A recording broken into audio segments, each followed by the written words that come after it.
Shalom saudaraku, kita mengucap syukur dalam anugerah Tuhan kita kembali diperkenankan untuk merenungkan bagian firman Tuhan dari Kisah Para Rasul pasal 20 ayat pertama hingga ayat yang ke-6 yang menyatakan, setelah reda keributan itu, Paulus memanggil murid-murid dan menguatkan hati mereka, dan sesudah minta diri, ia berangkat ke Makedonia. Ia menjelajah daerah itu dan dengan banyak nasihat menguatkan hati saudara-saudara di situ, lalu tibalah ia di tanah Yunani. Sesudah 3 bulan lamanya tinggal di situ, ia hendak berlayar ke Syria. Tetapi pada waktu itu orang-orang Yahudi bermaksud membunuh dia. Karena itu ia memutuskan untuk kembali melalui Makedonia. Ia disertai oleh Sopater anak Pirus dari Berea dan Aristarkus dan Sekundus, keduanya dari Tesalonika, dan Gaius dari Derbe, dan Timotius dan 2 orang dari Asia, yaitu Tikhikus dan Trofimus. Mereka itu berangkat lebih dahulu dan menantikan kami di Troas. Tetapi sesudah hari raya roti tidak beragi, kami berlayar dari Filipi, dan 4 hari kemudian sampailah kami di Troas dan bertemu dengan mereka. Di situ kami tinggal 7 hari lamanya. Demikianlah sabda Tuhan. Sesaat sebelum pengumuman siapa yang akan dieliminasi pada ajang Indonesian Idol atau kontes-kontes pencarian bakat semacamnya, biasanya para kontestan akan saling berpegangan tangan. Sedangkan kita sendiri, kalau merasa sangat sedih, kita rasanya ingin sekali meraih tangan seseorang untuk meredakan kegalauan dalam hati. Menurut penelitian yang dipublikasikan dalam jurnal Psychological Science, setiap genggaman tangan, entah oleh pasangan, teman, sahabat, atau siapapun, dapat menenangkan otak yang stres.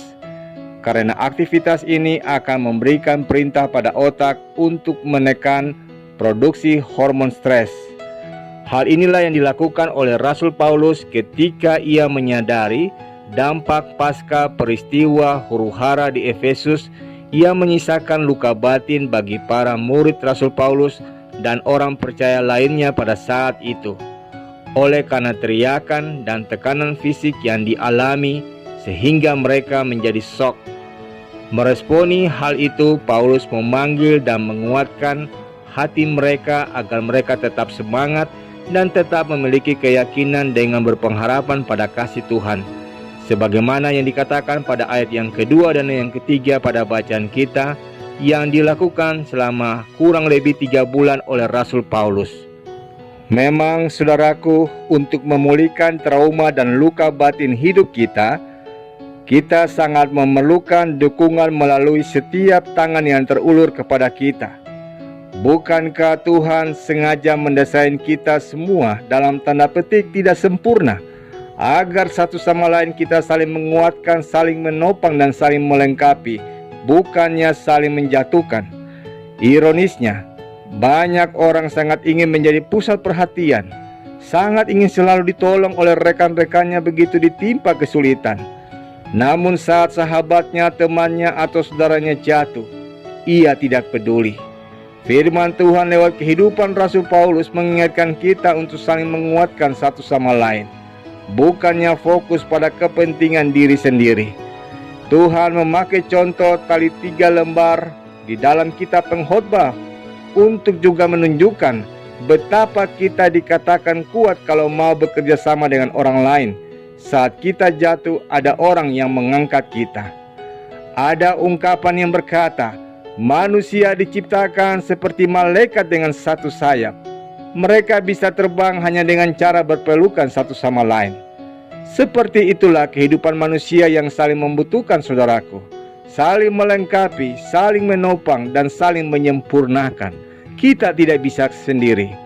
Di saat kita lemah, kita butuh orang lain untuk menguatkan kita.